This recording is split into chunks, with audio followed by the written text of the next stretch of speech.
Clara Morrison pressed the stock of the shotgun flat against the front door and did not shake. Her brother's voice came through the wood. Low practiced the kind of voice that had been stealing things from her since she was 9 years old. "Open the door, Clara. Mr. Price is a patient man, but he ain't gonna wait all morning." She was 23 years old. She had never been kissed, never been chosen, and she had just decided she was willing to bleed before she let Harlan Price put his name on one more inch of Morrison land. Then she heard a second voice outside, quiet, unhurried, and belonging to nobody she knew. "Sounds like the lady ain't interested in company." Before we go any further, if this story is already pulling at something in your chest, I want you to hit that subscribe button right now and follow this channel so you don't miss a single part. Drop your city in the comments below. I want to see how far this story travels. Now let's go back to Clara Morrison and the morning that changed everything. The Morrison Ranch had been dying for 3 years before it finally started to look like it. The fences ran crooked where the posts had rotted through. The south pasture sat empty because they'd sold the last of the cattle in February to cover a debt that had only grown back larger by April. The house itself still stood. Her father had built it with his own hands in 1861, and the bones were good, but the windows were filmed with dust, and the porch steps groaned under a person's weight, and the whole place carried the particular smell of something that had once been cared for and wasn't anymore. Clara had been the one caring for it. That was the truth nobody in Harlow County wanted to say out loud. Not her brother, not the bank, certainly not Harlan Price. She had done the books every week for 4 years. She knew the numbers the way she knew her own reflection intimately, and without comfort. She knew the original loan her father had taken in 1878 had been legitimate. She knew the interest Price's bank had been charging since her father's death was not. She knew the penalty clauses buried in the amendment papers her brother Dennis had signed 18 months ago were the kind of language that didn't belong in any honest agreement between honest men. She knew all of it. She had written it all down in a ledger she kept under the loose floorboard beneath her bed in handwriting so precise it could have belonged to a courthouse clerk. None of it mattered, because she was a woman, and Dennis was the name on the deed. And Dennis had already told Price he could have the whole thing for enough cash to get him to Denver and a new life that didn't include his younger sister. She had found out on a Tuesday. Dennis had come into the kitchen while she was straining the morning coffee and told her the way a man tells someone the weather flat without apology, already looking at the door. "Price is coming Friday to finalize. You'll need to clear your things out of the upstairs bedroom. He wants to walk the property with a clean eye." Clara had set the coffee down very carefully. "You sold it," she said. "I'm selling it. There's a difference." He'd looked at her then briefly, the way a man looks at something that used to belong to him. "There wasn't another way, Clara. You know there wasn't." "I've been working those numbers for 2 years, Dennis. There was another way." "Your numbers." He'd said it with a particular flatness that meant he didn't consider her numbers to be numbers at all. "Price has lawyers. You've got a ledger book. You think a judge in this county is going to side with you over him?" She hadn't answered. He'd picked up his hat from the hook by the door. "I'll be back Thursday to collect my things. You've got until Sunday." He paused. "I left $20 on the table in the parlor. That's fair." The door had closed. Clara had stood in the kitchen for a long time without moving. Then she had gone upstairs, pulled the ledger from under the floorboard, sat down on the edge of her bed, and opened it to the first page. She read it from the beginning. Every number, every note, every date she had written down with her careful, precise hand. She had read it twice. Then she had gone to the closet where her father's shotgun hung on 2 iron pegs, and she had taken it down. She was not a woman who had ever been given to dramatic gestures. She was quiet. She worked. She kept her own counsel. The girls in town had always called her serious and meant it as an insult, and the men the ones who'd occasionally made a pass at the Morrison girl at a church social or a market day had pulled back fast when they understood she wasn't soft the way they'd expected. She wasn't cold. She simply had no patience for people who wanted something from her without offering anything in return. Harlan Price had been taking from her family for 6 years. She was done. So when Friday came, and his voice came through the door with her brothers, she had the shotgun, and she had the ledger, and she had absolutely nothing left to lose. "Clara," Dennis's voice again tighter now. "Don't do something foolish." "Tell me something, Dennis." Her voice was steady. She was surprised by how steady it was. "When Daddy died, who sat up with him the last 3 nights?" Silence. "When the south fence went down in the February storm, and the Albrecht cattle got through, who was out there at 4 in the morning fixing it before Albrecht could claim damages?" "Clara." "When Mr. Price sent those amendment papers 18 months ago, and you couldn't make head or tail of the language, who read them to you, who told you not to sign?" Her hand tightened on the stock. "I've been holding this place up since I was 19 years old. With my hands. With my mind. And you sold it for train fare to Denver." Harlan Price's voice came through the door, then smooth, accustomed to being smooth, the voice of a man who'd never once been told no by anyone whose opinion he considered worth having. "Miss Morrison, this doesn't have to be unpleasant. The terms your brother agreed to were generous.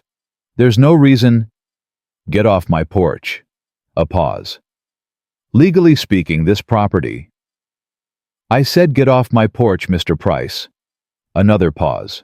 Longer. Then the unknown voice again, quiet with a dry edge underneath it, like a stone under shallow water. "You heard the lady." Dennis's voice cracked with irritation. "Who the hell are you?" "Nobody in particular.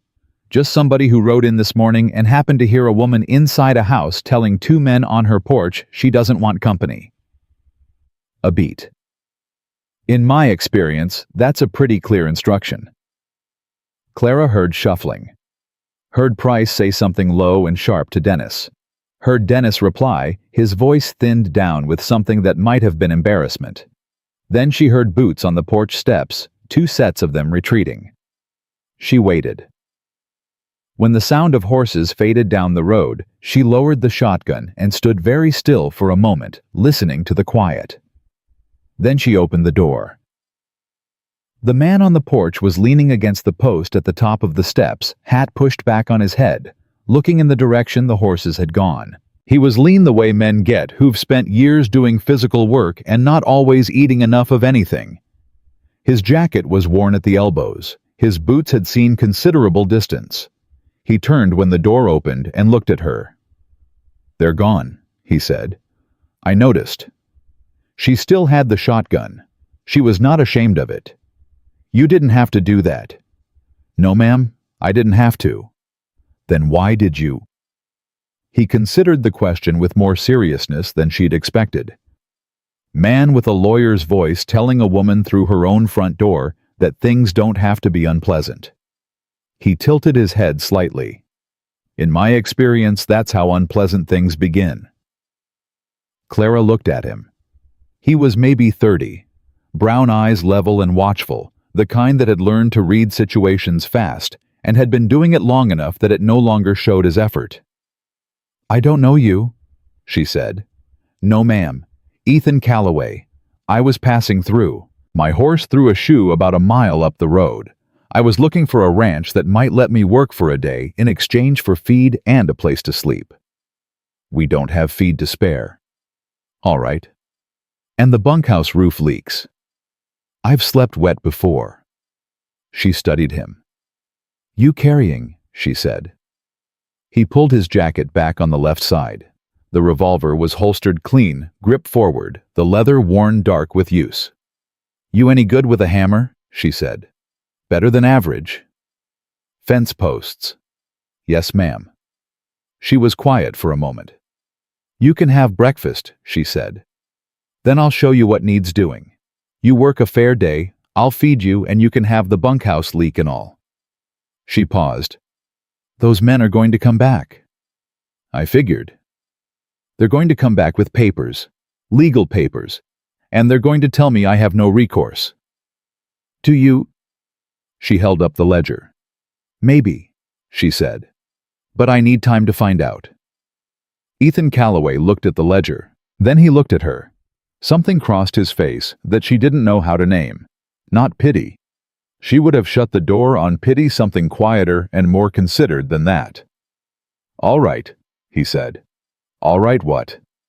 "All right, Miss Morrison, I'll stay." She turned back inside. "Breakfast is in 20 minutes. Wash up at the pump around back."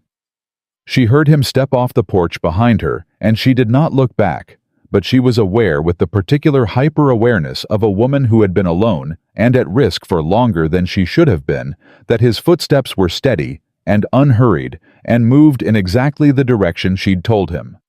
She lit the stove. Her hands, she noticed, had finally stopped shaking. That was the first morning. It did not feel like the beginning of anything. Clara Morrison was not a woman who believed in beginnings. She had learned too young that life did not organize itself into chapters, that trouble did not wait politely while you gathered your strength, and that hope was a luxury that cost more than most people could afford. So she fed him eggs and the end of a loaf of bread and black coffee, and she watched him eat across the kitchen table without filling the silence with conversation, because she had nothing to say to a stranger who happened to be decent, and she was not in the habit of manufacturing warmth she didn't feel. He didn't try to fill the silence either. That was the second thing she noticed about Ethan Calloway. "The fence on the south pasture," she said when he'd finished. "The posts on the east run need resetting. The wires sound, but the posts pulled from the frost. You'll find the tools in the shed left-hand side." "How far's the east run?"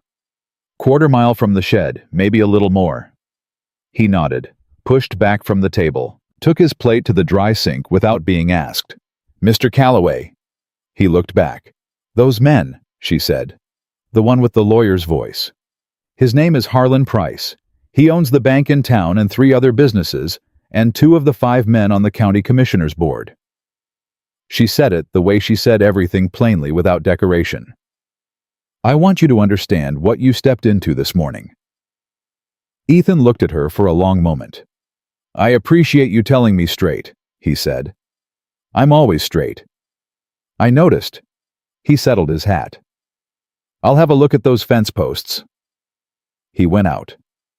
Clara stood at the window and watched him cross the yard toward the shed, and she thought he'll be gone by nightfall. Decent or not, when a man understood what Harlan Price could do to a person in Harlow County, the decent ones left because they weren't foolish enough to stay. She had seen it before. She had stopped being surprised by it. But he wasn't gone by nightfall. He came back at dusk with his shirt damp through and his hands raw, and the east fence line repaired clean. He ate the dinner she'd set out: beans and salt pork and the last of the cornbread, and he told her the north fence had a weak section she ought to know about, and she wrote it in the small notebook she kept in her apron pocket. And he did not ask her what the notebook was for. After he sat on the porch steps with his coffee, and she sat in the chair with the ledger open across her knees. "You said maybe," he said. She looked up. "This morning. You said you maybe had recourse. What did you mean?" She looked back down at the ledger. "The original loan my father took in 1878, the interest rate was fixed, 6% written into the agreement in plain language." She turned a page. "The amendment my brother signed 18 months ago has a compound penalty clause that effectively doubles the debt if any payment is missed by more than 15 days. The problem is—" She stopped. "The problem is your brother signed it." "Yes." "And his name is on the deed." "Yes." "So even if the penalty clause is usurious?" "He agreed to it, in writing, in front of a notary." She closed the ledger. "The only argument I have is that the clause violates state statute on usury. But to make that argument, I need a lawyer, and the only lawyers in Harlow County work for Price or owe him favors." Ethan was quiet. "There's a territorial court in Laramie," he said. She looked at him. "I rode through Laramie 6 months ago. There was a judge there, federal appointment. Name of Aldridge. He'd just thrown out a foreclosure claim against a widow out in Carbon County on usury grounds." He turned his coffee cup in his hands. "I remember because there was talk about it in the saloon, and the opinion of the men in the saloon was not favorable to Judge Aldridge. Which means he wasn't Price's man." Which means he wasn't anybody's man, best as I could tell. Clara was very still. Laramie is 4 days by wagon, she said. 3 if you push. I don't have the money for a lawyer even if I got there. How long before Price comes back with the final papers? She thought. 2 weeks. Maybe 3 if his lawyers are slow. Ethan nodded. He drank his coffee. He looked out at the dark yard. I can fix that north fence section tomorrow, he said, and the porch steps third one's going to go through before long. Mr. Calloway. Ethan. She stopped. Nobody called her by her first name. Not since her father. The people in town called her Miss Morrison, and they said it with a slight edge the way people say the name of someone they've assigned a particular story to and don't intend to revise. Dennis called her Clara the way a man calls a piece of furniture. But this man had just said his own name back to her, which meant something different. Ethan, she said carefully, because it was his name, and she was a woman who used words with precision. You don't owe me anything. You fixed the fence. You ate. That's the agreement. I know what the agreement was. Then why are you still here? He thought about it. Because you haven't asked me to leave, he said. And because you're fighting something you shouldn't have to fight alone. And because... He paused, and there was a flicker of something in his face, brief and controlled. Because I've been moving from one place to the next for 3 years, and I haven't found a single reason to stop. And you've got a north fence section that needs work. Clara looked at him for a long moment. The bunkhouse stove pulls smoke to the left, she said finally. Open the damper all the way before you bank it for the night, or you'll wake up coughing. Yes, ma'am. She went inside. She lay in the dark for a long time, and she thought about Laramie and Judge Aldridge, and the ledger under her mattress and the $20 on the parlor table that Dennis had called fair, and she thought about a man on her porch steps with raw hands and a coffee cup, who had said, I've been moving from one place to the next for 3 years, and I haven't found a single reason to stop. She was 23 years old. She had grown up in a house where the women outlasted the men and received no credit for it. She had done accounts and fences and calving season and creditor negotiations, and all of it with the steady, invisible competence of someone who understood that the work had to be done regardless of who noticed. Nobody had ever looked at her like there was something worth stopping for.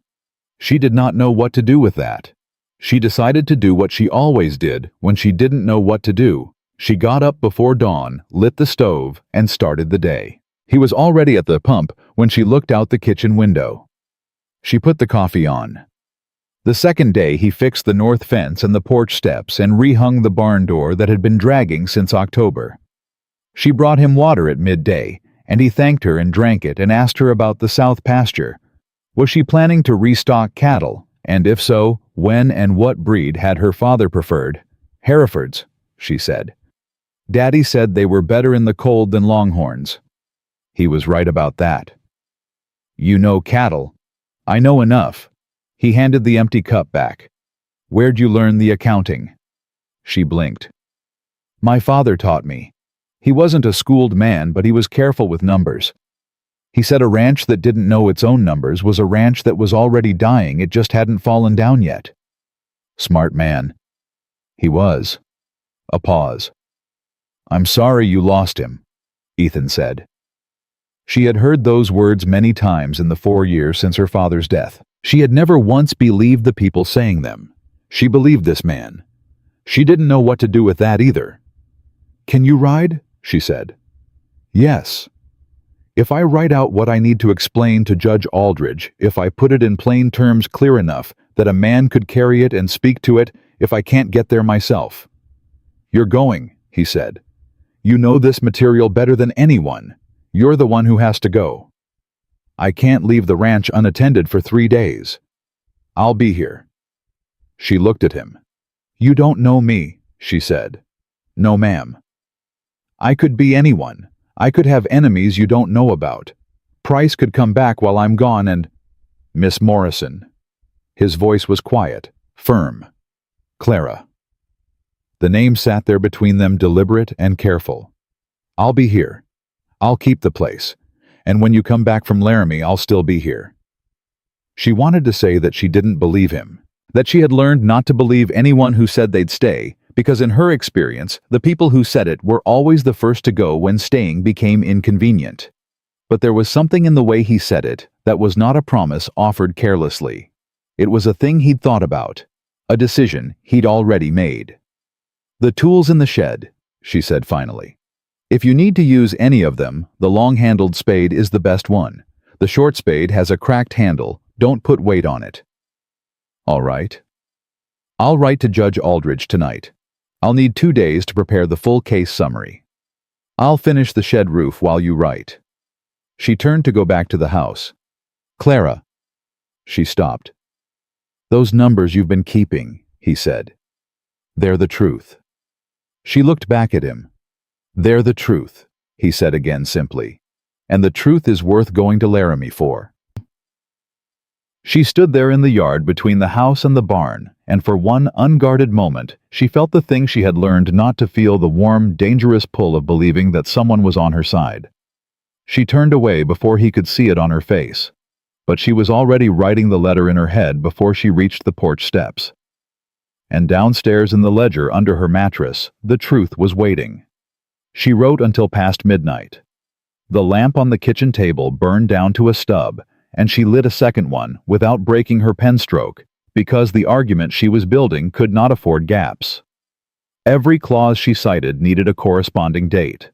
Every date needed the original document it came from. She had the documents copies she'd made herself quietly over months, with the instinct of someone who had understood long before it was confirmed that Harlan Price was not a man who made mistakes in his own favor by accident. The case summary ran to 11 pages by the time she set the pen down. She read it back twice, changed 4 words, and then sat looking at it in the low light of a kitchen that had never felt so quiet. She was going to Laramie. She had not let herself feel the full weight of that until right now. It was 4 days of hard travel round trip. She had $43 in the tin behind the loose brick in the fireplace, 20 of which was Dennis's money, which she had decided to take without guilt, since it represented approximately nothing compared to what he had signed away. The remaining 23 was hers, earned through 2 winters of selling eggs and mending work, and 1 summer of doing accounts for old Mr. Haverford at the feed store before Price had bought the feed store and Mr. Haverford had retired under circumstances nobody in town spoke about openly. She did not know if $43 would be enough. She did know it was everything she had. She folded the case summary, wrapped it in cloth, and put it in the leather satchel her father had carried to market every Thursday for 20 years. Then she went to bed and lay in the dark and listened to the wind come off the high country and thought about nothing deliberately the way she had taught herself to do when thinking led nowhere useful. In the morning, Ethan was at the table when she came down. He had made the coffee. She stopped in the kitchen doorway. "I found the grounds," he said without looking up from where he was studying the rough sketch of the fence line she'd left on the table the night before. "Hope that's all right." "It's all right." She moved to the stove. "I finished the case summary. Can I read it?" She paused. In 4 years of fighting to hold the Morrison Ranch together, not one person had asked to read what she'd written. Dennis had waved it off. The one banker she'd approached in Cheyenne had looked at her with the particular patience of a man who has already decided the answer is no. The women in town who were her nominal friends, or had been before it became socially difficult to associate with the Morrison girl and her troubles, had listened to her talk about penalty clauses, the way they listened to weather reports for counties they'd never visit. She took the summary from the satchel and set it on the table. Ethan read it.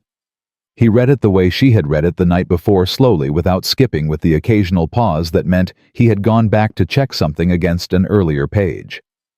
She drank her coffee and did not watch him, or tried not to. When he finished, he set it down. "The 1878 agreement," he said. "The fixed rate clause. You've got the original document. Certified copy. The original is at the county records office." Price has access to the county records office. Yes, she'd thought about that. Which is why I made the copy 3 years ago before his man got appointed as records clerk. She paused. I made 2 copies. One is in the satchel. The other is sewn into the lining of my winter coat. Ethan looked at her. You've been planning this for 3 years, he said. I've been preparing for the possibility, she said. There's a difference. He almost smiled. It wasn't quite a smile. It was the thing that lives just before a smile in the muscles around the eyes. You're going to do all right in Laramie, he said. I'm going to do all right if Judge Aldridge is the man you think he is. He is. You're very sure of that for someone who heard about him in a saloon. I'm sure of it because the men in that saloon were furious, he said. And the men who were furious were the kind of men who own things and expect courts to protect what they own, regardless of how they came by it. A judge who makes that kind of man furious is usually doing his job. He pushed back from the table. When do you leave? Tomorrow morning, before light. He nodded. I'll have the wagon ready. I'm taking the horse. Faster. You're riding 4 days on your own. I've ridden further. He didn't argue. She respected that. The price situation, she said. If anyone comes while I'm gone, I'll handle it. Ethan. She said it carefully, the way she'd been saying his name since last night, when she first permitted herself to use it like something she had to measure out. Price has men who are not gentle. His foreman is a man named Cord Bassett. He's been in trouble in 2 counties that I know of, and nothing came of it either time because Price settled the complaints quietly. What does Cord Bassett look like? Big, red beard, rides a gray horse. He likes to stand too close to people when he talks to them. I know the type. I'm not asking you to fight anyone on my behalf. I know you're not. I'm asking you to... She stopped. She wasn't sure what she was asking. She'd spent so long doing everything herself that the mechanics of asking for help had gone somewhat rusty. I'm asking you to use good judgment, she finally said. Yes, ma'am. He stood. I'll get started on the shed roof.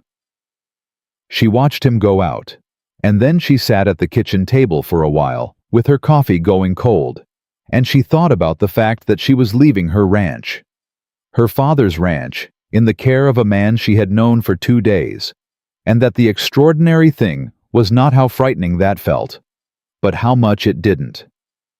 She spent the day in preparation. She packed light. She'd always packed light.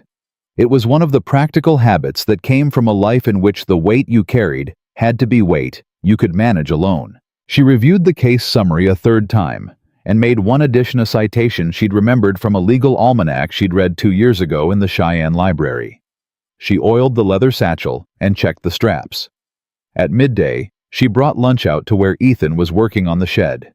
She set it on the fence post and started to turn back, and he said, "Clara, sit down for a minute." She sat on the fence rail. They ate in the thin autumn sun, and he asked her about her father. Not about the ranch, not about the debt, about the man. What he'd been like. She found herself answering with more specificity than she'd expected. Details she hadn't spoken aloud in years, that he'd had a habit of whistling off-key when he was concentrating on something, that he'd been a terrible cook, but had insisted on making Sunday breakfast himself every week, because he said it was the one meal worth wasting time on, that he'd taught her to read accounts before he taught her to ride, because he believed a person who couldn't read their own numbers was helpless in a way that a person who couldn't ride was not. He sounds like a man who thought practically about love, Ethan said. She considered that. Yes, she said. That's exactly right. That's exactly what he was. My father was the opposite, Ethan said. All feeling, no structure, big man, loud, generous when things were good, and impossible when they weren't. He said it without bitterness, just as fact. I spent most of my childhood not knowing what version of him I was going to get on any given morning. Is that why you move around? He looked at her sideways. Probably, he said. Hadn't thought about it that plainly. I think plainly, she said. I know it puts people off. It doesn't put me off. She looked at him. He was looking out across the yard, easy, unguarded, in the way of a man who wasn't performing anything. "I know," she said quietly, and then before the moment could expand into something she didn't know how to navigate, she took his empty plate and went back to the house. She left before dawn the next morning. Ethan was up. She hadn't expected him to be. There was no reason he should have been. No reason she'd asked him to be. But when she came out of the house with the satchel and her coat, he was at the barn with her horse already bridled. He'd packed a bedroll behind the saddle and a cloth-wrapped parcel of food in the left bag. "You didn't have to," she started. "Road provisions," he said. "Nothing fancy." She checked the satchel was secure. She checked the saddle. She was stalling, she realized, which was not a thing she did. "Ethan?" She turned. "If it doesn't work, it'll work. If it doesn't..." She held his gaze. "I want you to know that this..." She gestured slightly helplessly, which was also not a thing she did. "Having someone..." She stopped. "I know," he said. The same two words she'd said to him the day before, and he said them back to her, with the same weight, the same careful delivery, that meant he understood exactly what was not being said. She put her foot in the stirrup. He did not help her up. He understood by then that she didn't want help with things she could do herself. But he stood close enough that she was aware of it, and when she was seated, he looked up at her with those level, watchful eyes. "Come back in one piece," he said, "and bring me good news." She rode. She was gone 3 days. On the ranch, Ethan worked. He worked the way Clara had already come to recognize as his nature, methodically, without waste of motion, covering ground steadily from first light to last. He rehung the gate on the north pasture. He remortared the chimney on the bunkhouse, where it had been letting cold air through. He found a break in the water line from the well that explained the intermittent pressure she'd been complaining about in her notes to herself, and he fixed it with materials from the shed and half an hour of focused work. On the second afternoon, Cord Bassett came. He came alone, which said something, and he rode the gray horse she'd described, which said something else. He pulled up in the yard and called out, and Ethan came out of the barn and stood and looked at him. "This the Morrison place," Bassett said. He had a way of sitting in the saddle that took up more space than the horse required. "It is." "Miss Morrison home?" "No." Bassett looked at him with the measuring look of a man deciding whether someone is worth being direct with. "Who are you, hired hand?" "Didn't know Morrison had a hired hand." "She does now." Bassett leaned forward on the pommel. "Mr. Price is going to want to know when she's expected back." "I imagine he is." "And you're going to tell me..." "I'm going to tell you she'll be back when she's back," Ethan said. "And when she is, if Mr. Price has something to say to her, he's welcome to say it, through her lawyer." A pause. "She doesn't have a lawyer," Bassett said. "She does now," Ethan said. He didn't know this for certain, but he said it the way Clara said things, plainly, without flinching, as if the truth of it was not open for negotiation. Bassett looked at him for a long moment. He was doing the calculation that men like him always did. Size, stance, how far the other man's hands were from his gun, whether the eyes showed the kind of steadiness that meant experience, or the kind that meant nothing but hadn't been tested yet. Whatever he decided, he pulled the gray horse around. "Tell her Price expects an answer by end of month," he said. "I'll tell her." Bassett rode out. Ethan stood in the yard until the sound of hooves faded. Then he went back into the barn and stood for a moment with his hand flat against the stall wall and breathed. He had been in positions like that before. He knew how they went. He also knew that the next time it might not be Bassett alone, and that Price was a patient man only until the moment that patience stopped being useful to him. He went back to work. Clara came back on the evening of the third day. He heard the horse on the road before he saw her, and he came out of the bunkhouse and stood on the porch in the last light and watched her ride in. She was tired. He could see it in the set of her shoulders, the way she moved when she dismounted, the ground-up kind of tired that lives below the muscle. But she had her head up, and her jaw was set in the way it got when she had done the thing she set out to do, and was still deciding how to feel about it. She handed him the reins. Judge Aldridge read the summary, she said. And he said the penalty clause is almost certainly in violation of state usury statute. She opened the satchel and held up a folded document. He issued an injunction. Price cannot complete the foreclosure or force any property transfer until a formal hearing. She paused. The hearing is in 6 weeks. 6 weeks. 6 weeks to build the full legal case. 6 weeks to find the documentation of every original agreement before the amendment. She looked at him. 6 weeks during which Harlan Price is going to be very unhappy and very motivated to make this difficult. Cord Bassett came while you were gone. Her expression didn't change. What did he say? Price wants an answer by end of month. He's going to get one. She held up the injunction. This is the answer. Ethan looked at her standing in the yard with the injunction in her hand, and the dust of 4 days' road still on her coat. And he thought about what she'd said the morning she left, the unfinished sentence, the slight helpless gesture. Having someone. It was the most vulnerable he'd seen her, and it had lasted exactly 3 seconds before she'd ridden away.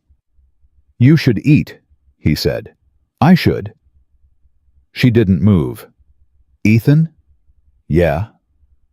When I was in Laramie. She stopped, looked at the document in her hand. When I was sitting in Judge Aldridge's chambers, and he was reading what I'd written, I kept thinking. Another pause. Longer. I kept thinking that somebody knew where I was, that I hadn't just gone alone into the dark.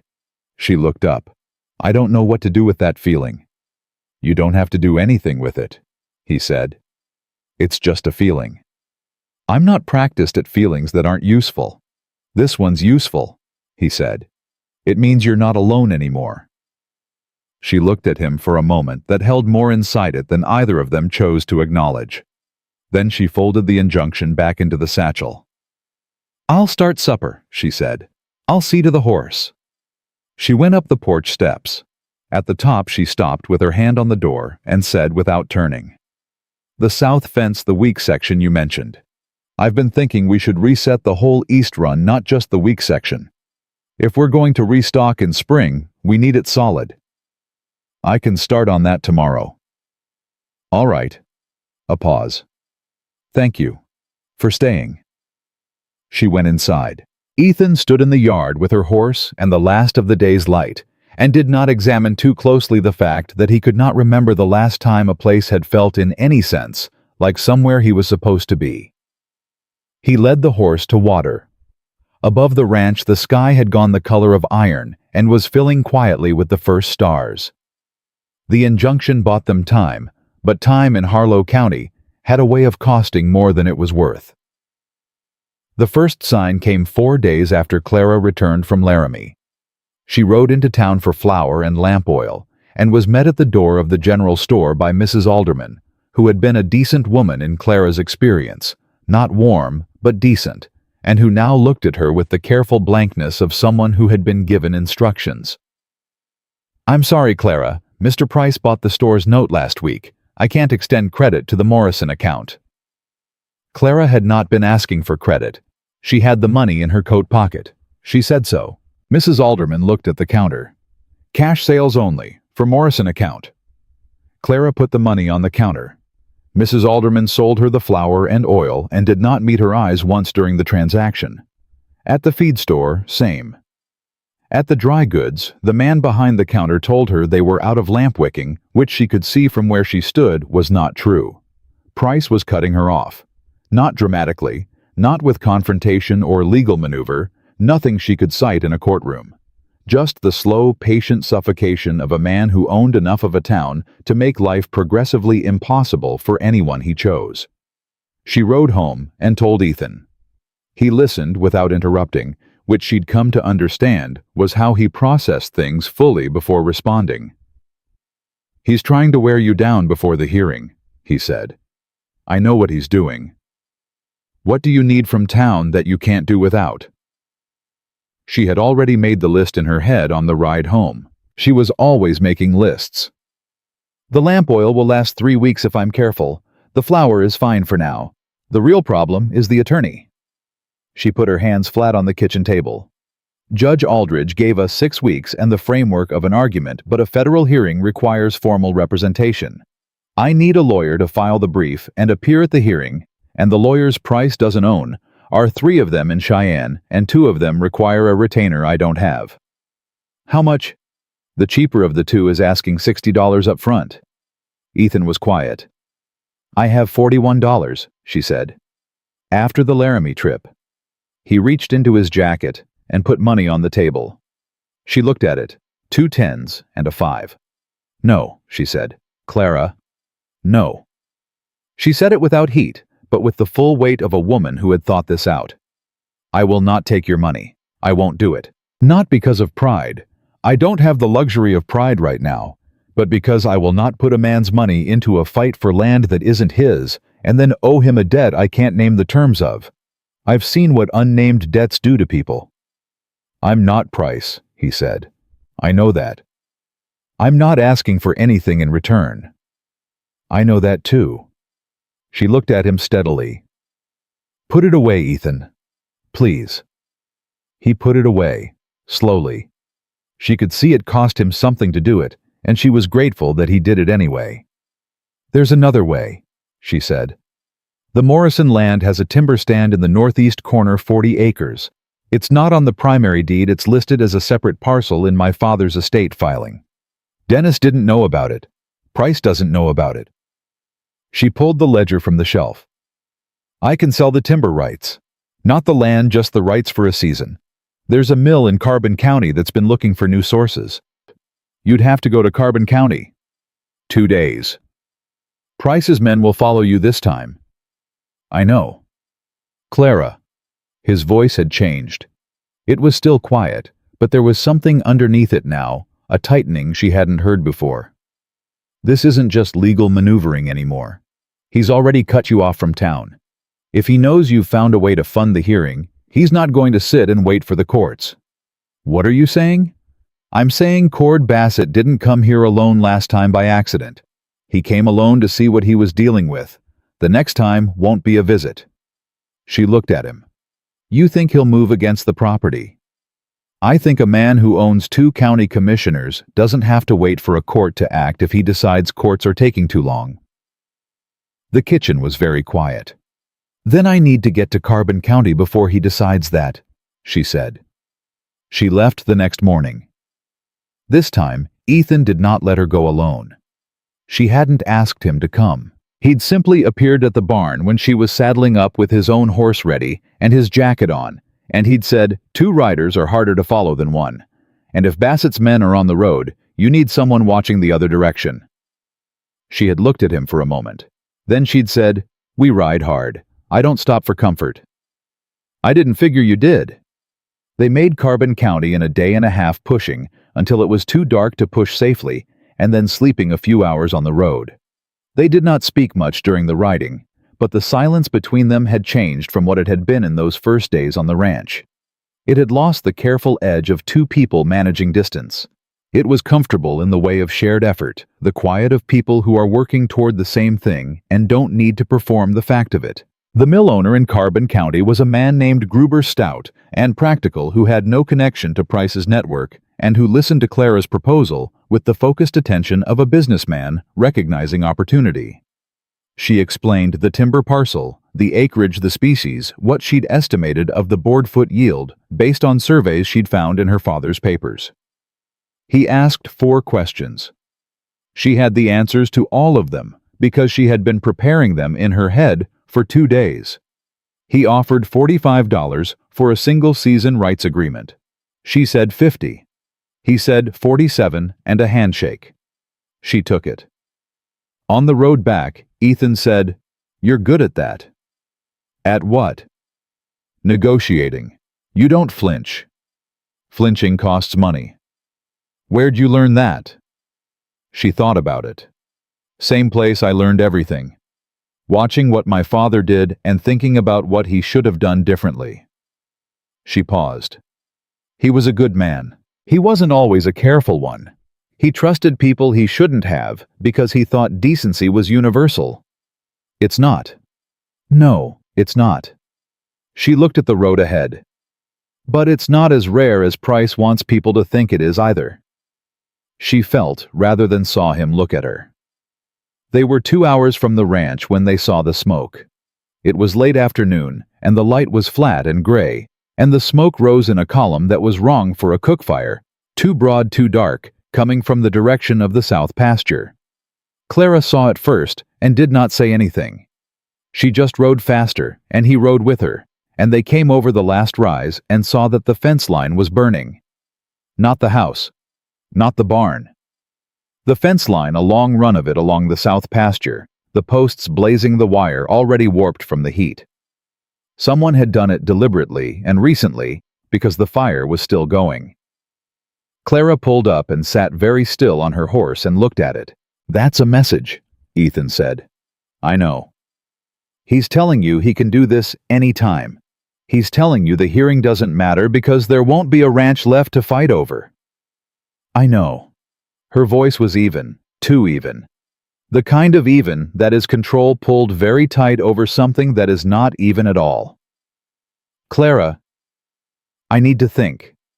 She rode down, and he followed, and they managed the fire. There was nothing to be done for the posts, but they kept it from spreading to the dry grass beyond. Working side by side with water from the trough and grain sacks from the barn. And when it was out, she stood in the dark with her hands black to the wrist, and looked at what was left of a quarter-mile of fence her father had built in 1869. "He's escalating," she said. "Yes. The hearing is in 4 weeks. He needs to break me before then." She turned to face him. Even in the dark she could see the angle of his jaw, the set of his shoulders. He had ash on his coat from the fire. "I'm not going to break. I know that. But I need to think about what he's willing to do." She was working through it, not talking to him so much as thinking aloud in his presence, which was a thing she'd never done with another person in her life. "The fence is property destruction. That's a charge I could bring. But in this county with his commissioners, it would go nowhere." She looked at the burned fence line. "The hearing. The hearing is the only ground where I can beat him." "Then the hearing is what he'll move against." She looked at him quickly. "The documentation," he said. "You've got it all here. If something happened to the papers—" She was already moving toward the house. He kept up. She went to the fireplace, pulled the loose brick, and the tin was still there with the remaining money. She went upstairs and pulled up the floorboard. The ledger was there. She checked the satchel which she'd brought inside before they left for Carbon County. All of it intact. She sat on the edge of her bed and let out a breath. "He sent them while we were gone," she said when Ethan appeared in the doorway. "But they didn't come inside." This time, she agreed. He leaned against the doorframe. "You need to get those papers somewhere he can't reach them. If they're here and he sends men with different instructions—" "I know. I've been thinking about it." She looked up. "Judge Aldridge's clerk, in Laramie. If I can get the original documentation to his office, it becomes part of the federal court record. Price can't touch it there. You'd have to go back to Laramie. I'd have to send it. I can't be gone from the ranch again, not with him watching." She paused. "I need someone I trust to carry it." The word trust sat in the room between them. She had said it without thinking, and now it was there, and it was true, and they both knew it. Ethan didn't point it out. He simply said, "I can ride to Laramie. If you leave the ranch as unattended. One night, I can make it in one long ride, deliver to the clerk, ride back. You'll have to manage the night alone." She almost said she'd managed alone for years. She didn't say it because the point wasn't competence, she knew that, and so did he. The point was that she would be alone on the ranch with Price's men possibly coming, and they both understood what that meant. "Go tomorrow at first light," she said. "Take everything I'm going to write out tonight, the case summary, the original loan document copy, the certified copies of the amendment papers with my annotations. She was already making the list. And this. She held up the ledger. Not the original, I'll make a copy tonight. Take the copy and the documents. If anything happens here, the case is already in Aldridge's hands. Nothing's going to happen here. Ethan? She looked at him directly. You don't know that, and neither do I. So we do what we can with what we have. She stood. Go get some sleep. I'll be up most of the night. He didn't move immediately. Clara. His voice had that quality again, the careful one. The one that meant what he was about to say had been held back for a while. When this is over, don't. She said it gently. Don't say things that belong after the hearing before the hearing. I can't carry them right now. A long pause. All right, he said. After, she said. The word was small. She gave it to him as carefully as she gave him anything. We'll talk after. He nodded once and went down the hall to the bunkhouse. She lit the lamp and opened the ledger to the first page and began to copy. She wrote through the night. Her hand cramped around the second hour and she shook it out and kept going. Outside the wind had come up, and she could hear it moving through the charred fence posts in the south pasture, a sound that was not unlike grief, if you were inclined to hear it that way, which Clara Morrison generally was not. She heard it as evidence. She heard it as the sound of what Harlan Price thought he could do to her and get away with. She heard it as fuel. By 4 a.m, she had a complete copy of the ledger and a packet of documents sorted, dated, and annotated in her clear, precise hand. She wrapped them in oilcloth and sealed the edges and wrote on the outside, in her careful courthouse script, for the attention of the clerk of court, Honorable Judge R. Aldridge, Laramie Morrison versus Price Federal. Hearing Harlow County, Wyoming, time sensitive. She set it on the table for Ethan. Then she sat in the chair and closed her eyes for what she told herself was 10 minutes. She woke to the sound of his horse leaving the yard, the sound of hooves going fast on the road north, and the sky outside the window just beginning to lighten at its edge. She was alone. She did not allow herself to feel it as anything other than a practical condition. She built the fire. She made the coffee. She went out and fed the animals and checked the water line and walked the north fence solid because he had fixed it properly, and the whole time she was listening. For hooves on the road, for voices, for anything that was not the ordinary sound of a ranch morning in Wyoming. Nothing came. By midday, she had herself mostly convinced that Price was playing it careful, that with the injunction in place, open confrontation would complicate his position, even with his commissioners, and that the fence fire had been the extent of what he was willing to risk before the hearing. Then Dennis rode in. She saw him coming up the road from the kitchen window, and her stomach went cold and still the way it did when the body prepares itself for something the mind hasn't quite named yet. She did not go to the door. He knocked. He had never knocked at this house in his life. That alone told her everything about what kind of visit this was going to be. She opened the door. He looked worse than she'd seen him in years, unshaven eyes carrying the particular weight of a man who has done something he cannot undo, and is only now understanding the dimensions of it. He held his hat in both hands the way men hold things when they don't know where to put their shame. "Clara," he said. "Dennis. Can I come in?" She stepped back from the door. He came in and stood in the kitchen and looked around the room with the look of a man who has given something away and is seeing it differently now that it's gone. "Price sent me," he said. "I thought he might." Dennis stopped. "He wants to settle, before the hearing. He's willing to forgive the debt entirely. Let you keep the ranch free and clear. No hearing, no courts." He swallowed. "In exchange for dropping the case against the amendment." Clara looked at her brother. "He's frightened," she said. Dennis blinked. "He wouldn't offer that if he weren't frightened," she said. 6 weeks ago he wanted the land. Now he wants the case dropped. That means Judge Aldridge's injunction worried him more than he showed. It means my documentation is strong enough that he doesn't want it in a federal courtroom. Clara, it's the ranch. Free and clear. You'd have what you wanted. I'd have the ranch, she said, and he'd have a legal precedent protecting every fraudulent amendment he's written in the last 10 years. And the next woman whose father left her land and whose brother signed something he shouldn't have would have no recourse at all. She kept her voice flat and clear the way she kept numbers. He didn't just steal from me, Dennis. I've looked at his records, the ones in the county filing office. He's done this same structure to 4 other families in this county in 6 years. Slightly different language, same result.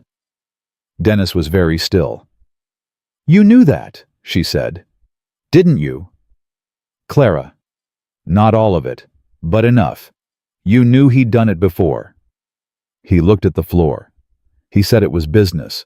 He said the agreements were legal. You signed an agreement you knew was designed to take this land. He didn't answer. She looked at her brother for a long moment, at the man he had become, and the boy she still remembered just barely from before their mother died, and the grief had curdled in him into something that looked like indifference, but was probably something more complicated. She was 23 years old, and she had carried grief differently. She had put it in the ledger and made it into fight. Dennis had put it somewhere she couldn't reach. She was not going to forgive him today. Maybe not ever. But she was going to be clear. You go back to Price, she said, and you tell him the answer is no. Tell him Clara Morrison will see him in Judge Aldridge's court in 4 weeks, and she is bringing 4 years of evidence and the testimony of every family he has done this to if she can find them in time. She held the door open. That's the message. Dennis stood there. Then he put his hat on. He's not going to let this go easy, he said. You know that. I know. Clara. His voice was quiet and rough, and there was something in it she hadn't heard from him in years. Something that might have been the original emotion, the one that lived under all the rest of it. I'm sorry. She looked at him standing in the doorway of their father's house. I know, she said. And she closed the door. She stood with her back against it for a long time, breathing. Then she went to the table, opened the ledger copy, and started writing out a list of the other families. She had names. She had dates. She had always known it would come to this, that the case was never really about the Morrison Ranch alone. It had always been about what Harlan Price believed he could get away with. Outside the window, the road to Laramie was empty and still. She wrote until her hand hurt, and then she wrote some more. Ethan came back the following evening with mud on his boots and a receipt from Judge Aldridge's clerk stamped with the federal court seal, and he put it on the table in front of her without a word. She picked it up, looked at it, set it down. It's in the court record, he said. Yes. He can't touch it now. No. She looked up. Dennis came yesterday. He pulled out the chair across from her and sat down. She told him everything: the settlement offer, Dennis's apology, the list she'd been building of the other families. He listened without interrupting the way he always listened, and when she finished, he looked at the list. 4 families, he said. That I can document. There may be more. She turned the paper so he could read the names. The Hendersons sold out in 1881. I always thought it was voluntary. Their boy had gone to Kansas. They were getting old. But the timeline matches. They sold 2 months after Price's bank acquired their note. She pointed to the next name. The Callahan widow. She left the county entirely. No forwarding address. Her property is in Price's name now, and has been for 3 years. She moved down the list. Walt Gruber, not the mill owner, a different Gruber. He's still in the county, working as a hired hand on land he used to own. He's not going to want to testify. But if he did, if even 2 of them would give testimony, the pattern becomes undeniable. It's not one bad amendment. It's a system. She leaned back. A federal judge looks at a system differently than he looks at a dispute between a landowner and a bank. Have you written to them? I sent letters this morning from the Carbon County Post Office. Price's man at the Harlow Post Office would have held them otherwise. She paused. I don't know if they'll respond. People who have already lost tend not to want to revisit the losing. Some do, Ethan said. Some people spend years waiting for someone to ask. She looked at him. There was something personal in the way he said it, not raw, just present like a scar that had finished hurting. Is that experience talking? Some. He turned his coffee cup. I spent 2 years after my father's place was gone telling myself it was done and there was no point in looking back. Then somebody asked me to tell them what happened, and I realized that the not telling had been costing me something every day. What happened to your father's place? Not a bank, just bad weather and worse decisions, and a brother-in-law who borrowed against it without asking. He said it quietly. Nothing as deliberate as what Price did. Just the ordinary kind of losing. But losing's losing. She understood that. She understood it in her body, the weight of it. I'm sorry, she said. Long time ago. He looked at the list. Walt Gruber. Is he a reasonable man? I don't know him well. My father thought well of him. She paused. He used to come to the Morrison place in calving season when we needed extra hands. I remember him as a man who worked hard and didn't complain. A man who worked hard his whole life and ended up hired out on land he used to own. Ethan said, might have something to say about Harlan Price. Or he might be too broken to say it. One way to find out. She looked at him across the table. 3 weeks until the hearing. 3 weeks in which Price, having been turned down, was going to do something. The fence fire had been a message. Dennis's visit had been an offer. Whatever came next was neither. She could feel it the way you feel weather before it arrives, a pressure change in the air. He's going to come after you, she said. Ethan met her eyes. He can't legally move against the property with the injunction in place, she said. He can't openly intimidate me without creating grounds for additional charges. But you... She stopped. You're a hired hand with no contract and no standing. If he wanted to remove you from this situation cleanly, he'd have Bassett do it somewhere that doesn't look connected to the Morrison land. Yes. He was quiet for a moment. I'm aware of that, he said. I'm not telling you to leave. I know you're not. I'm telling you to be careful. Don't ride alone to town. Don't... She stopped herself. She was giving instructions the way she gave all instructions practically from a list she'd already made in her head, and she realized midway through that what was underneath the instructions was something she hadn't examined yet. I need you to be safe, she said, plainly, without the list. He looked at her. Clara, he said, don't. She said it the same way she'd said it the night before he left for Laramie, gently but firmly. Like closing a door that she intended to open again later, just not now. After the hearing. After the hearing, he agreed. And then, after a pause, I'll be careful. Walt Gruber came to her. She hadn't expected that.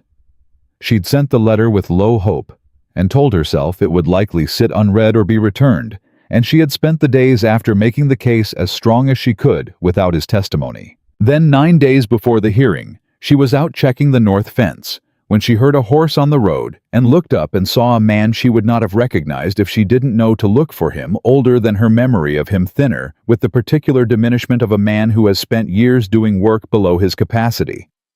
He pulled up at the fence. Miss Morrison, he said. Mr. Gruber. She waited. He turned his hat in his hands. The same gesture Dennis had made. She noticed the gesture of men who were carrying something they didn't know how to set down. I got your letter, he said. I read it 4 times. I'm glad you came. I almost didn't. He looked at the fence line, the repaired section, the new posts. My wife said I shouldn't. She said we lost that fight 3 years ago, and starting it again would only cost us what little we have left. He paused. She's not wrong. No, Clara said. She's not. But I kept thinking. He stopped. I've got a daughter, 17. She works at the laundry in town. Good worker, smart girl. He looked at Clara directly. I kept thinking about whether the county she grows up in is going to be a place where a man like Price can do what he did to us, and keep doing it because nobody ever stood up in court and said what it was. Clara did not rush him. She had learned that some truths needed their full arrival time. What did he do to us? Gruber said, was deliberate. Same as what he did to you. I didn't know that when it happened, I thought it was my fault that I'd made bad decisions, that the amendment I signed was the consequence of my own failings. His voice was flat, in the way of controlled anger. It wasn't until I talked to old Henderson year before he died, that I understood it was designed. The late fee structure, the compound clause, the 15-day window. It's the same in every agreement, the same language. I know, Clara said. I have copies of 3 of the agreements, including yours.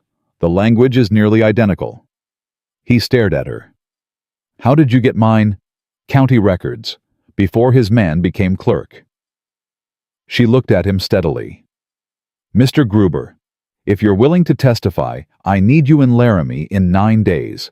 I'll write out exactly what I need from you, the timeline of your loan, the amendment offer, the default sequence. You don't have to say anything you're not certain of. The documents say most of it. I just need a man who lived it to stand up and say, yes, this is what happened to me, and it happened the same way. Walt Gruber was quiet for a long time. My wife is going to say I'm a fool, he said finally. Your wife might be right. He almost laughed. It surprised them both. Henderson's son is in Carbon County, he said. Young Tom. He was there when his father signed the amendment. He saw all of it. He's been angry about it since his father died, and has had nobody to be angry at effectively. He settled his hat. I'll talk to him. 9 days, Mr. Gruber. 9 days, he said, and rode out. Ethan had been at the barn and had watched the exchange from a distance. When Gruber was gone, he came across the yard. Witness, he said. Possibly 2. He looked at the road where Gruber had gone. You're building something real, he said. I've been building it for 4 years. She turned back toward the house. I just finally have a place to put it. 6 days before the hearing, Cord Bassett came back. This time he brought 2 men she didn't know. She and Ethan were both in the yard when they rode in. She had been stacking the winter wood, and Ethan had been replacing shingles on the barn, and they both came to the ground at the sound of 3 horses, and she felt him come up beside her without looking close enough that the presence of him was a physical fact she was aware of. Bassett pulled up. His 2 men stayed behind him. Miss Morrison. The smooth voice, the practiced comfort of a man who did this for a living. Mr. Price asked me to deliver a message personally. Deliver it, she said. Bassett reached into his coat and produced an envelope. He held it out, and when neither she nor Ethan moved toward him, he let it hang there a moment before tossing it onto the ground in front of her. A deliberate thing, calculated to make her bend to pick it up. She looked at it. Then she looked at Bassett. Read it to me, she said. A pause. Behind Bassett, one of the 2 men shifted. Mr. Price is aware, Bassett said, changing approach without acknowledging the previous one, that you've been in contact with certain former landowners in this county. He wants you to know that those individuals have a great deal more to lose than you do. The air went very still. That's a threat against my witnesses, she said. That's a statement of fact. Ethan took 1 step forward. Not aggressive, not a lunge or a reach. Just 1 step, the kind that changes the geometry of a situation without announcing itself. He stopped there. Bassett looked at him, recalculated. You'd do well to think hard about the next week, Bassett said, pulling his horse back slightly. Mr. Price is a patient man. He's shown considerable patience. That has a natural end. So does fraud, Clara said. It ends in a federal courtroom. Tell Mr. Price we'll see him there.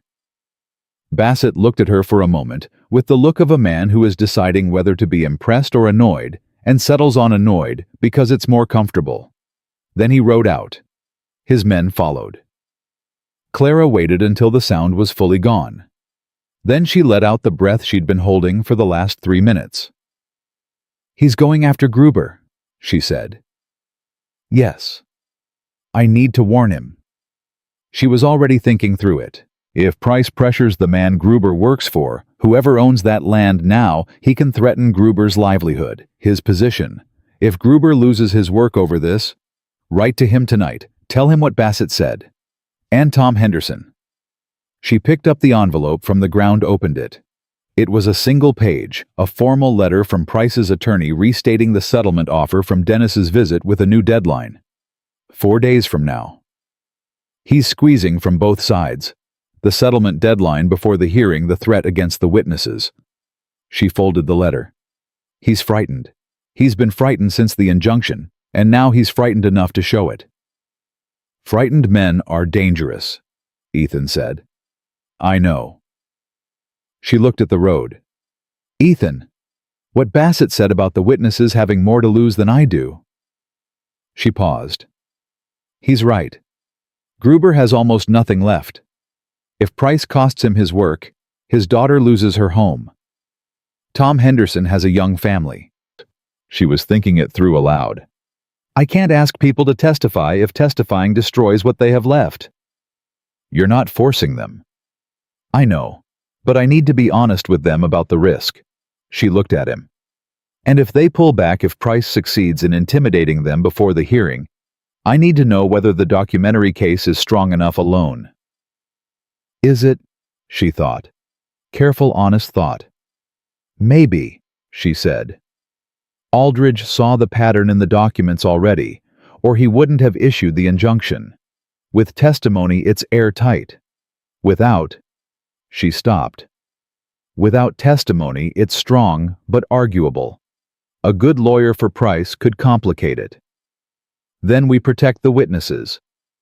How? He thought. Gruber's working on land. Price owns the note on right. If we can get a message to the Carbon County Mill Gruber that owns it, not Walt, offer him work for the next 2 weeks, something legitimate. It gets Walt Gruber off Price-connected land before Price can move against him through his employer. She stared at him. "The mill owner owes me," she said slowly. "The timber rights deal. He made good money on that agreement and he knows it." She pulled the small notebook from her apron. He'd have no reason to do Price any favors. And Gruber gets 2 weeks of wages on Price-free ground. Tom Henderson I'll write to tonight. Different advice, he's in Carbon County, further from Price's reach. But he needs to know what's coming. She was writing as she spoke. "Ethan, this is—" She stopped. "What?" "This is good," she said. Simply, without ornament, which was how she gave compliments. "This is a good plan." "It's your plan," he said. "I just worked out the mechanics." "It's ours," she said, and then heard what she'd said and did not take it back. He was quiet for a moment. "Write the letters," he said. "I'll ride to the Carbon County Mill tomorrow." "You just got back from Laramie." "My horse is rested." She looked at him. "Why are you doing this?" It came out genuine, not guarded, the question she'd been carrying since the first morning, now just loose enough to escape. "You have nothing to gain. You could have left a dozen times." He looked at her with those steady, watchful eyes. "I told you on the second day," he said. "I'd been moving 3 years with nothing worth stopping for." "That's not an answer." "Yes, it is," he said quietly. "You just don't have experience with it yet." She looked at him for a long moment. The yard was quiet. The evening was settling in around them, the particular cold-edged quiet of Wyoming autumn. And it was just the two of them in it, standing close enough that if either of them moved a step, there would be nothing left to manage between them. She thought after the hearing. She held to it. "Write the letters," she said, her voice a shade less steady than usual. "I'll have yours to the mill ready by morning." She went into the house. She sat at the kitchen table for a long time without writing anything. Then she picked up the pen. 2 days before the hearing, Walt Gruber sent word through the Carbon County Post that he would be in Laramie. Tom Henderson sent the same one day later. She read both letters at the table with her morning coffee and did not allow herself to feel relief, because she had learned that relief was a door you didn't open until you were certain what was on the other side. The morning they were to leave for Laramie, she came downstairs before light and found Ethan in the kitchen with the coffee already made, same as the very first morning. She stopped in the doorway. "You remember what you said," she said, "that first day?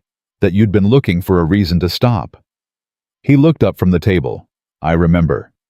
She crossed the kitchen and poured her coffee and stood with her back to the dry sink. "I've been thinking about what I would have done," she said carefully, "if you hadn't been on that porch when Price and Dennis came." She looked at him. "I'd have managed. I want you to know that. I'd have managed alone. I know you would have. But I'm glad I didn't have to." She said it plainly, the way she said everything, precisely and without decoration, which meant when she said something, it carried its full weight. He said nothing for a moment. Then, "So am I." She looked at him across the kitchen of her father's house, in the last dark before a Wyoming dawn. The ledger was in the satchel.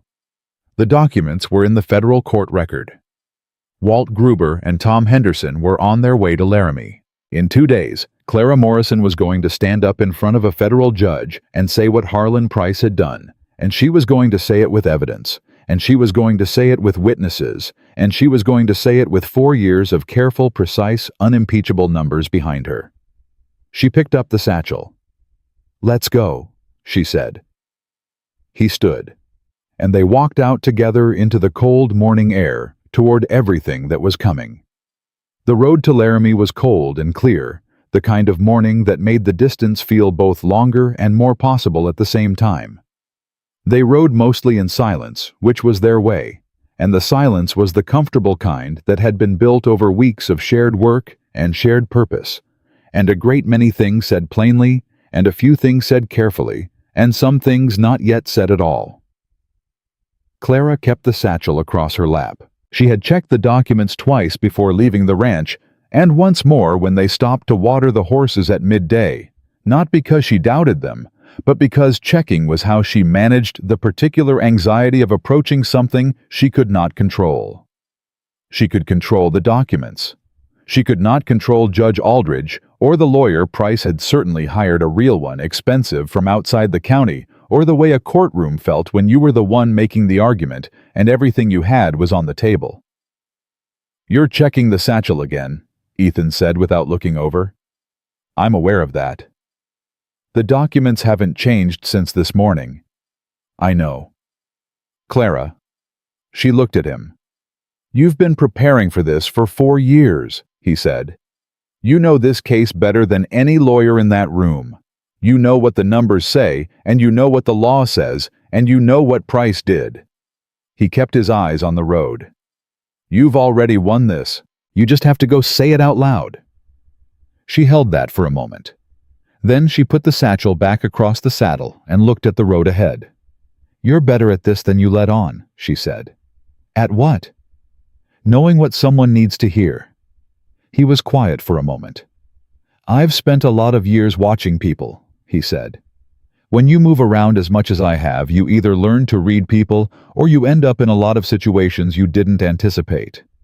"And which did you do?" "Mostly the second one early on, then gradually the first." She almost smiled. She felt it happen, the small loosening around her mouth that didn't quite become a smile, but was related to one. She was not a woman who smiled easily or often, and she had noticed in the past weeks that Ethan Calloway was one of the very few people who produced the precondition for it. She filed that fact away without examining it. After the hearing, they reached Laramie by evening, and she went directly to the federal courthouse to confirm the hearing time and collect the stamped receipt confirming all documents were in the record. The clerk, a young man with ink-stained fingers and a precise manner she approved of, confirmed that everything was in order, that Judge Aldridge had reviewed the filing, and that the hearing would begin at 9 o'clock. Walt Gruber was at the boarding house where she'd arranged to meet him. Tom Henderson arrived an hour later, younger than she'd expected, with his father's eyes, and a jaw set in the way of a man who has been waiting a long time to do something useful with his anger. She sat with both of them at the table in the boarding house parlor and went through exactly what they would be asked and exactly what she needed from them. She was precise and honest. She told them the risk. She told them what Price's lawyer would likely try to do, which was suggest their memory was faulty, and their motivation was grievance rather than truth.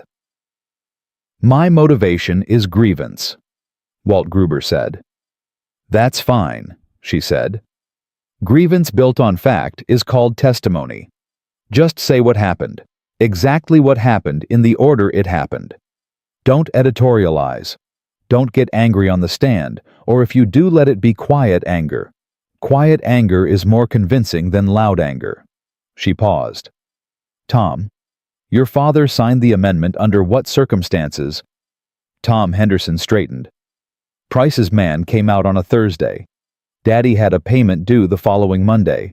The man told him if he signed the amendment, the Monday payment would be waived and the account would be restructured at a lower monthly rate. He said it clearly from memory, the way of a story told to himself many times.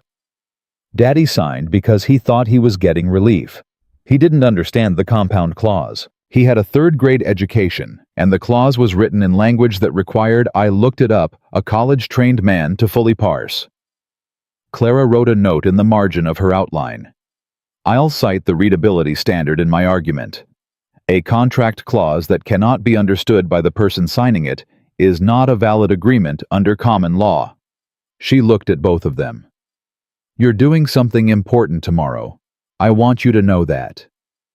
"We're doing something we should have done 3 years ago," Gruber said. "You're doing it now," she said. "That's what matters." Ethan was waiting in the hallway when she came out. He looked at her face and read it.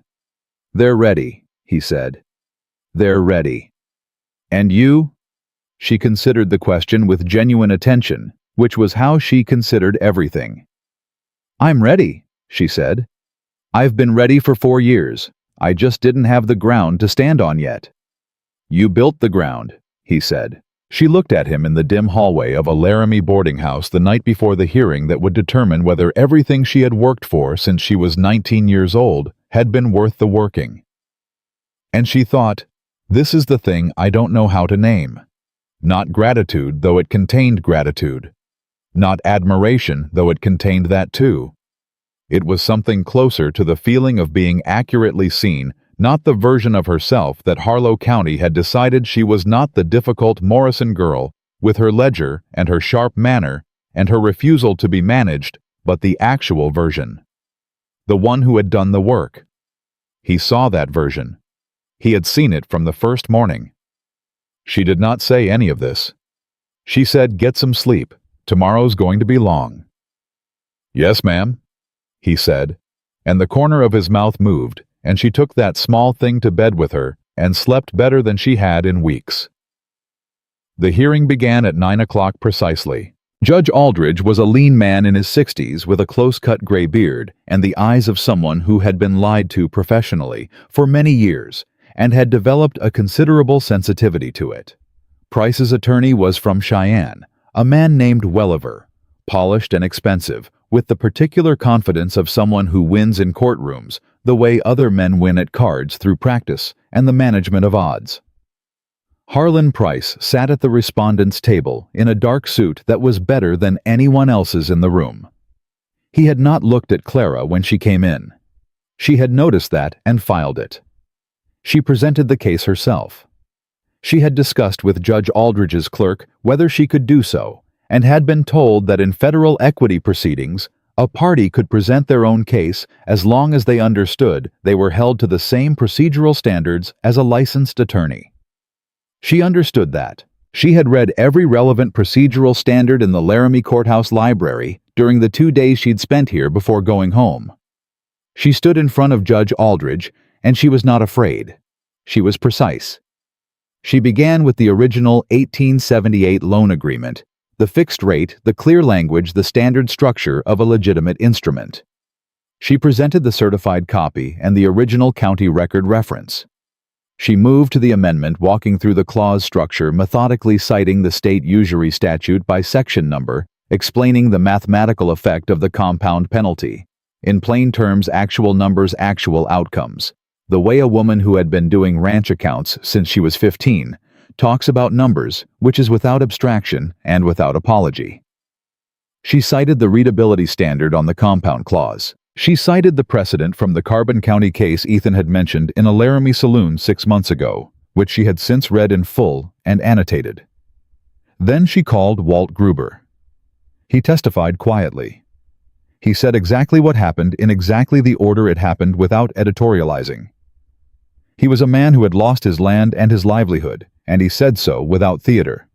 And that lack of theater was more devastating than any performance could have been. Welliver cross-examined. He suggested Gruber's memory was compromised by the years elapsed. He suggested Gruber bore a personal grudge.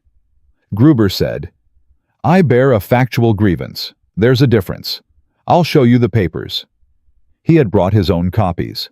Tom Henderson came next. He was younger, and the anger was closer to the surface, but he kept it quiet the way Clara had asked, and he walked through his father's signing of the amendment with the same methodical clarity that made it impossible to dismiss. His father had been told the amendment provided relief. His father had not understood what he was signing. His father had lost everything he owned within 14 months. Welliver objected 3 times during Henderson's testimony. Aldridge overruled all 3. Price's attorney then presented his case. It was good Clara acknowledged that to herself without allowing it to unsettle her. Welliver argued that the amendment was a legitimate business instrument, that both Gruber and Henderson had been represented by no one preventing them from seeking independent counsel before signing that the compound clause, while complex, was not legally concealed. He cited 3 precedents. 2 of them were strong. Clara was permitted a response. She stood up. Counsel correctly notes, she said, that the respondents in both the Gruber and Henderson cases were not prevented from seeking independent counsel. What counsel does not address is the timeline under which the amendment was presented. Mr. Gruber has testified that the amendment was delivered on a Thursday with a payment due the following Monday. Mr. Henderson has testified to an identical structure amendment delivered midweek payment deadline following Monday. In both cases, the effective window for seeking legal review was 3 to 4 days. She paused. The nearest attorney not employed by or financially connected to Mr. Price's interests at the time was in Cheyenne, a 2-day ride. The instrument was designed to be signed without review. The timeline is not coincidental. The timeline is the mechanism. The courtroom was very quiet. 4 families in Harlow County have lost land under amendment instruments sharing identical compound clause language within a 6-year period, she continued. The probability of 4 separately negotiated agreements containing language this similar by coincidence is not a probability. It is a pattern. It is a system. She set her hands flat on the table. Your Honor, I am asking this court to find the amendment to the Morrison loan agreement void on grounds of usury and structural deception, to restore the Morrison property to its original loan terms, and to enter into the record the pattern of conduct documented across the 4 cases presented today, not as the basis of additional action in this proceeding, but as a matter of public record in a federal court, that Mr. Price cannot subsequently edit or suppress. She sat down. Judge Aldridge looked at the documents before him for a long time. He asked 2 clarifying questions, one of Clara, one of Welliver. Both were answered. Then he recessed for 1 hour. Clara sat in the hallway with Gruber and Henderson and said very little. Gruber had brought coffee in a battered tin, and she drank it and looked at the wall and thought about nothing deliberately. Ethan sat beside her. At some point, his arm came to rest along the bench behind her, not touching just present, and she did not move away from it. When Aldridge returned, he did not take long. The amendment was void. The usury violation was clear. The Morrison loan was restored to its original 1878 terms. The accumulated fraudulent penalties were struck, and the property remained Clara Morrison's without condition. The pattern of conduct across the 4 documented cases was entered into the federal record in full, with a note from Aldridge that the record was available to any subsequent claimant in any jurisdiction. He looked at Price over his glasses when he said that last part.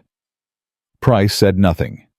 He sat very still in his dark suit and said absolutely nothing, and that silence was the most complete thing Clara had seen from him since the day she'd first understood what he was. Welliver gathered his papers. Price stood, and for the first time since she'd walked into the courtroom that morning, he looked at her. She looked back. She did not look away, and she did not look victorious, and she did not look kind. She looked the way she always looked, clear, precise, and entirely accurate about what she was seeing. He left first.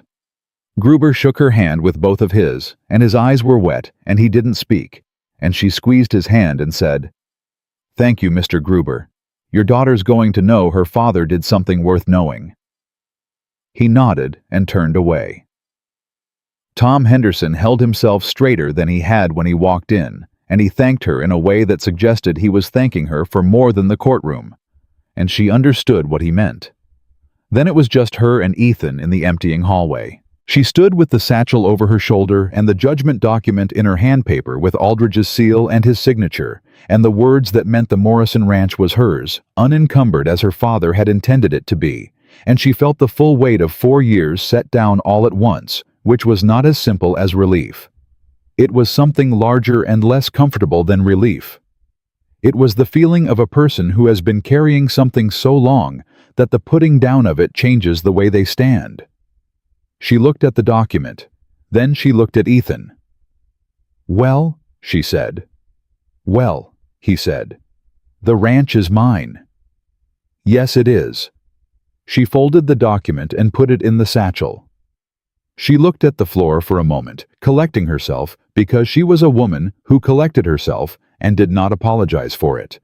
Then she looked up. "You said you'd been moving 3 years with nothing worth stopping for," she said. He was very still. "I've been thinking about that." She said it carefully, with the precision she gave to everything that mattered.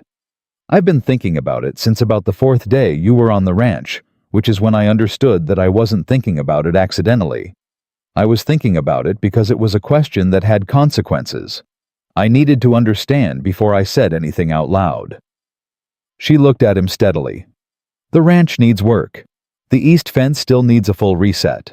The south pasture needs restocking in spring, and I've been thinking Hereford same as my father, but I'd want another opinion on the breeding stock." She paused. "I am not a woman who finds the practical details of this kind of conversation difficult. The other kind I find—" She stopped, looked slightly past him. "I find harder." "Clara."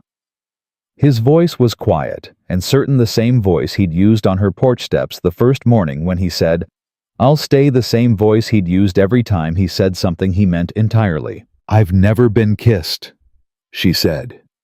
It came out plainly, because everything she said came out plainly, and it sat between them without apology, because there was nothing to apologize for.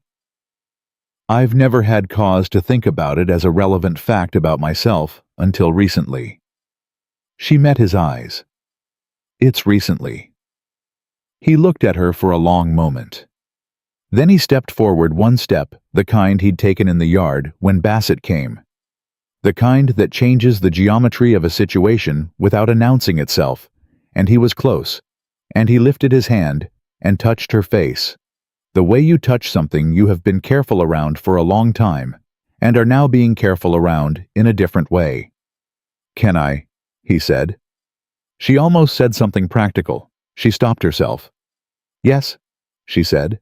He kissed her gently in the hallway of a federal courthouse in Laramie, Wyoming, with the judgment document in the satchel on her shoulder, and the smell of coffee and old wood and winter coming on all around them.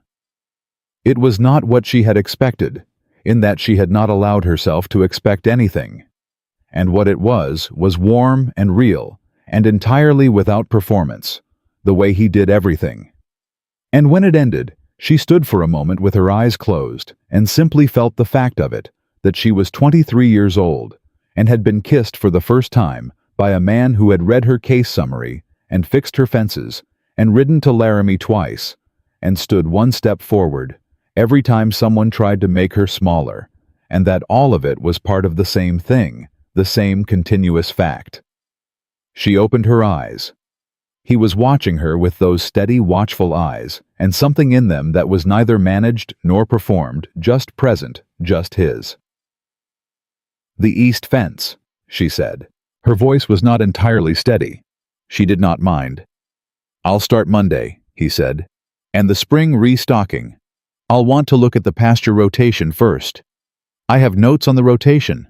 "Of course you do." She looked at him. The almost smile was back, she felt it. The small, loosening the thing related to happiness. "Come home," she said. The word home, open and deliberate, given to him the way she gave everything that mattered, plainly, precisely, without decoration, at full weight.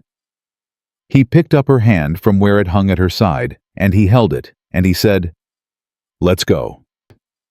They walked out of the courthouse together into the cold Wyoming air, and the road back to Harlow County stretched ahead of them long and clear. And Clara Morrison, who had buried her father and read the numbers, and held the shotgun, and ridden to Laramie alone, and stood in front of a federal judge and said the truth out loud until it was part of the permanent record, walked into the rest of her life with her head up and her hand in his. She had earned every step of it.